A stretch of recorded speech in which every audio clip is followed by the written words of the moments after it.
Time now for the Biz Blitz. Scott Martin is here on how you can make some money off today's biggest news story. Scott, you ready? I'm ready, man. All right, buddy. First up, a new bank rate study showing 66 million Americans have no savings at all, Scott. So where do they invest? They have no money to start with, but how do they begin to fix it? Yeah, and the unfortunate thing is, I mean, through the financial crisis, a lot of us spent all our savings that we had saved up in the early 2000s. So these days, you still have to invest in stocks. You have to look long term, but don't go to old school stocks. Don't go to your father's stocks like the retail names. Go more to this tech side. I like Facebook, Google, Microsoft, tech companies that are on the cutting edge, that are making waves in the future. That's where you want to be. All right, I also say, just to be safe, throw some McCormick spices in there, too. All right, Scott. Twitter paying $150 million for an artificial intelligence startup, Magic Pony. I've seen this stuff. I love it. I think it's amazing. But Twitter, is it the next big company to be bought? Everyone's looking at this. Twitter, can they be taken over down here? It can. The problem is for the stock itself, it's probably going to go lower before it gets taken over. So now, if you own the stock, which I admittedly do, it's been one of my worst picks in the last 5 years, the stock is probably going to be taken over at what, like 20 or 25 bucks? I mean, a year ago, that could have been 40. So just know your expectations if you're getting into this thing. Yeah, let's just call it a take under. Hey, this morning, home builder Lennar, whose shares, by the way, are down now, but they had great numbers, on their home prices. They're selling more homes at higher prices. We keep seeing more and more evidence that housing recovery is real, but some are saying, no, it's a bubble. Where are we, Scott?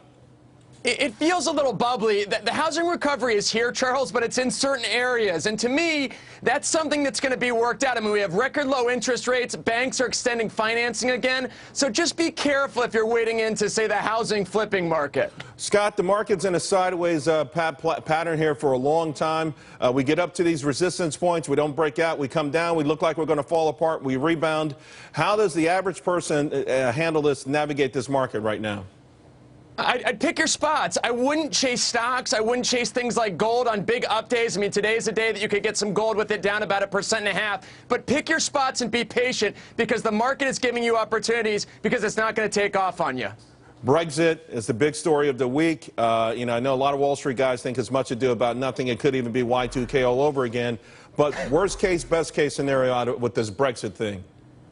They stay, but it highlights issues that the EU or the Eurozone has longer term they're going to have to deal with. But don't discount the negative rates in Europe and Japan and the lowering rates in the United States. That puts support under stock prices. So you feel pretty good then. Do you think they stay or go?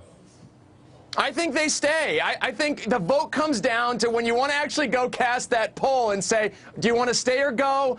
A lot of voters go to stay just because they know the devil, right? And so it's versus the devil they don't know. I think that's what keeps kind of the market going here. But the Fed and some of the other central banks around the world are feeding this market with stimulus. Don't discount that. Scott, a stock I like a lot right now. I want your opinion on it. Dave & Buster's Play just had a great earnings report on customer breakout. Am I chasing this thing? Would people watching the show be okay to buy this in your opinion, or maybe they should wait?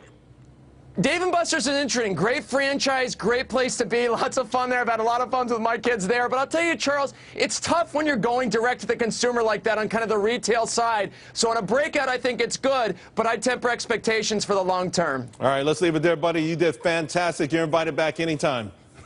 All right, man. See you. We'll see you soon.